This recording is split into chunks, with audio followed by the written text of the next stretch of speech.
Nobody has a right to parenthood. Children are not objects that you have the right to possess. There are a lot of theories for why, of the top 20 or so political podcasts, the overwhelming majority of them are conservative leaning. The same is true of opinion programming and primetime cable news. The most successful ones are all on the right. But if you think about it, it's not difficult to understand what's going on here. As a practical matter, most commentators and politicians on the left are extremely difficult to listen to. And that's not because they lack speaking talent or charisma, although a lot of them do. And it's not because they lack resources or funding. That's certainly not the case. Instead, it's because their ideology, more often than not, does not withstand a significant amount of scrutiny. Spend 10 minutes listening to these people and you'll hear all kinds of nonsense and contradictions. It's unbearable to the point that you just want to turn it off, and many people do. So to give just one example, if you can stomach it, here's former South Bend Mayor Pete Buttigieg explaining how he acquired his 2 children. Watch. So we were in what's called a surprise adoption scenario. So we literally I was at work, I was traveling, we got a phone call, Chasten called me, and the next day we were in a rural Midwestern hospital holding him in our arms, and they were like 1 day old. Wow. Like it was like that. Like just from like normal life to and by the way, it's twins. Which was amazing. You didn't know it was twins before. We were just on a list. Wow. We said that we were willing to adopt, or we wanted to adopt. We said that we wanted to adopt without regard for race. By the way, anybody who says race is not a thing in this country should experience an adoption process where there are literally different lists. If you say that you want a white kid only versus if you say that doesn't matter. Wow. Like literally a different list. What is that? What do you mean by that? The list for white kid only is longer.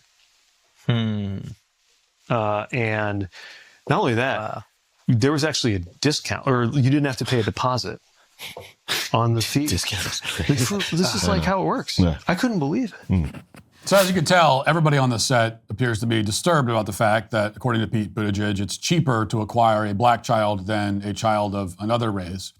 This is supposed to be taken as proof of the fact that America is fundamentally racist or something. And thankfully, Pete Buttigieg is not a racist, so he boldly accepted the discount that he received on his 2 mixed-race kids.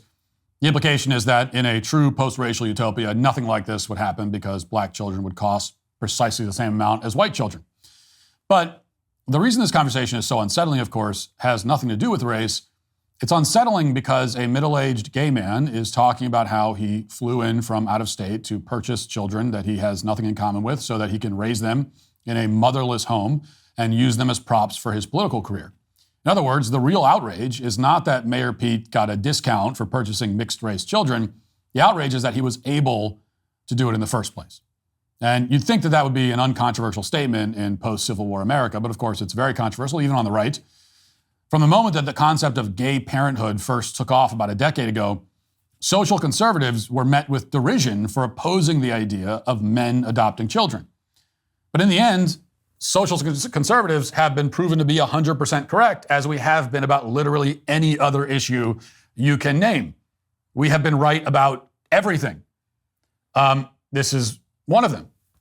Children who are raised by gay men ultimately face double the risk of depression in adulthood, along with much higher rates of anxiety and obesity, according to research by the sociology professor Paul Sullins. They're also at a significant risk of being sexually abused, even though nobody wants to talk about that. Recently, a gay couple in Georgia were convicted and sentenced to 100 years in prison for the systematic rape of 2 young boys they adopted.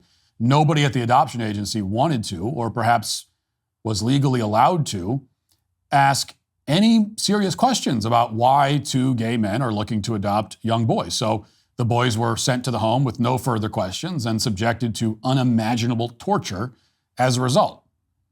Now, in an attempt to address these concerns, we were told that homosexuals should be allowed to adopt children because it's better for a child to have 2 dads than to be left to wallow in the foster care system indefinitely. That was the argument. And it wasn't really a defense of the idea that children should be raised by 2 men in an ideal world. Instead, we were told that the alternative was even more horrifying. To the extent that this argument was persuasive to anybody, it hinged on the idea that a critical mass of gay men are interested in raising children out of the goodness of their own hearts, children who are, had been put up for adoption. Now, I didn't find the argument persuasive personally, but a lot of people did. But then a funny thing happened. many gay couples decided that they actually don't want to adopt other people's kids. The whole argument for gay parenthood, as wrong as it was, turned out to be, in so many cases, a red herring. A study by researchers at King's College in 2019 found that over 60% of gay men considering parenthood actually prefer surrogacy as the method instead of adoption.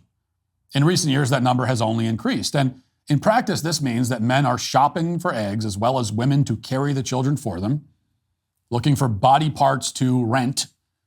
And even though Pete Buttigieg won't pretend to be upset by it, all of this people shopping entails a lot of uncomfortable value judgments that implicate genetics, as mothers are screened based on their educational level, eye color, athleticism, and so on. The result is that children are not being rescued from unfortunate situations like foster care and being placed into loving homes. Instead, they're being conceived with the intent of placing them into unfortunate situations. With everything that's happening in the economy, it feels like we're all walking on shaky ground. Prices are stuck at a really high level, and it seems like nothing is affordable anymore. It's no wonder many are relying on credit cards to cover the gaps. Credit card debt is skyrocketing, and it's leaving a lot of people stressed out. If you're a homeowner, you don't have to face this uncertainty alone. My friends at American Financing can help you take control.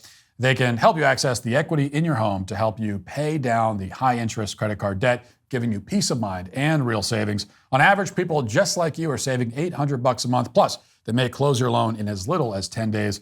Don't let the chaos of the economy get the best of you. Call American Financing right now. It costs you nothing to get started, and you may be able to delay 2 mortgage payments, giving you a cushion in this uncertain time. Call 866-569-4711. That's 866-569-4711, or visit americanfinancing.net/Walsh. They're being taken from the women who birthed them and given to gay men, like men named Joseph and Nathan Hughes. Now, if you're not familiar with these two individuals, they apparently sell hair care products on the internet. They also have a fairly large social media following. And recently, Joseph and Nathan Hughes celebrated the first birthday of 2 children who they purchased via IVF and surrogacy. And here's what that display looked like. As you watch this, try to do what these 2 parents alleged parents, are incapable of doing, and pay close attention to the children. Watch. Wow. Kyle, you want to sit on my shoulder? Oh my gosh, you're so tall. You want to sit on my shoulder? Wow. No. Kyle, look at all your balloons. You love it? Do you love it? Come on, let's go look in here. Wow. What a berry wonderland! Look at this place. Look at this, so beautiful. Look. Aunt Courtney is so talented. Kyle, do you want to sit on your throne? Ready? This has your name on it. Okay, ready? Sit right here. Sit right here. Here's your ball. Ball. Dylan, here's your ball. Distract him. No, put it in his hand. Well, they're bouncing. Ball. Kyle. Okay, ready? Let her take a picture or a video. Ready? Dylan. I just find this so that's hard to watch. Those poor kids. You know, kids need a mother and a father in the home. They need the masculine and the feminine influence and role model in the home. These kids will have neither. They're not going to have, they have no mother, at least not, they do have a mother, but they don't have a mother that's going to be in their life. But I certainly wouldn't, I would not call these men feminine. I would not insult women by comparing these men to comparing these men to women. So they don't have the feminine, they don't have the mother. They also don't have the masculine. They don't have a real father. Like whatever these guys are, that's not either. And so, this is far worse than kids being raised by a single parent. This is, essentially having neither, And so you see these influencers, they're giving instructions to these children like they're dogs so that they pose for the pictures that these 2 men want to take, not even pretending to care about what the kids want to do. Hey, look at the balloons. You like that? Well, no one cares. Now sit in the chair. And in response to these instructions, the children are behaving exactly as you'd expect them to behave. They're treating these 2 men like strangers because that's exactly what they are. There's no connection here. There's no affection. It's entirely artificial. And, it's not just one bad video that we're talking about. If you go to these two men's social media accounts, you can find a lot more videos like this one. The children mostly appear to be kind of confused and worried. They're being shown off like props as they're dragged from one set to the next. Here's one more from shortly after the children were born a year ago. Watch. Confessions of a New Dad. I have never been more in love in my entire life. Nathan is with Dylan in the NICU, and I'm in the room with Kyle, and they're just perfect. I love them so much. They're gorgeous. They're already so advanced, so perfect. I love you, Kyle. Get that bow in your eye. I love you. Look at her. How could you not love her? Look at that face. Yeah, well, if you love her, how about support her head so that you don't break her neck? That's like as an actual parent, I can't watch videos like this. It's hard to watch. And the comments on this video from women are worth reading. A lot of actual mothers that are chiming in. Here's one of them, quote, "He doesn't know how to hold her properly. This clip genuinely triggered my maternal instinct. Maybe want to take her away from him and support her head properly." Here's another quote. He talks about her like she's a handbag, a fashion accessory. I don't care who throws a tantrum about it. You can hear it. See that he's more interested in his audience than the baby. And these are the results you'd expect when someone pays to have a child created and then purchases that child with the intent from the outset of putting the child into a situation where he will be deprived of something that he needs, which is a mother. And yet somehow in a relatively short period of time, this behavior is both legal and increasingly common. But no one's ever addressed the fundamental question, which is, why exactly should we allow gay couples to rent wombs so that they can create children who, from the start, it has been determined, will not have a stable, loving home with a mother and a father? Every child needs a mother and a father. Many children are tragically deprived of one or both because of circumstances outside of their control, or of anyone's control in many cases. But this is a circumstance very much within our control. So why are we permitting it? No one seems interested in answering the question. Instead, many on the right are content to ignore the issue, if not celebrate it. Meanwhile, on the left, there's a new push to have insurance companies and ultimately taxpayers cover the cost of the so-called fertility treatments that gay couples demand as part of this process, as though the thing stopping two men from conceiving children is a mere fertility issue and not the laws of nature.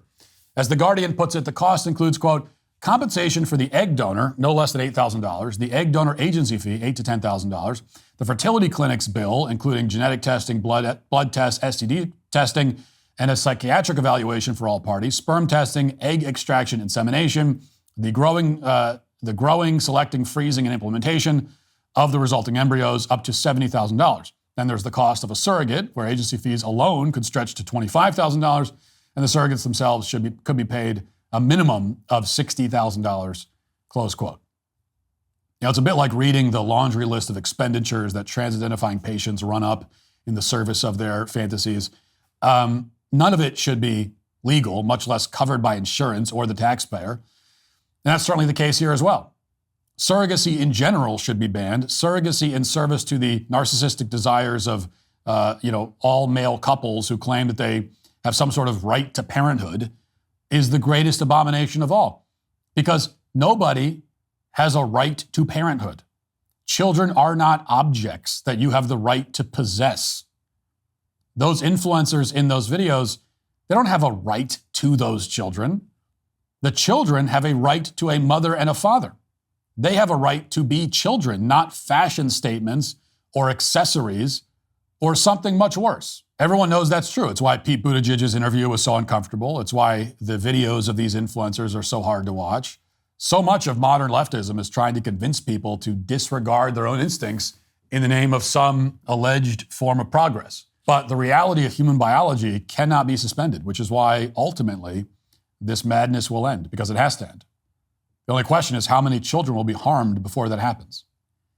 And that is why narcissistic men who believe they have the right to purchase children and rent women's bodies in the process are today canceled. If you'd like to see what else I have to say, you can access my full show by going to dailywire.com or by going to the Matt Walsh Show Twitter page. Hope to see you there. Godspeed.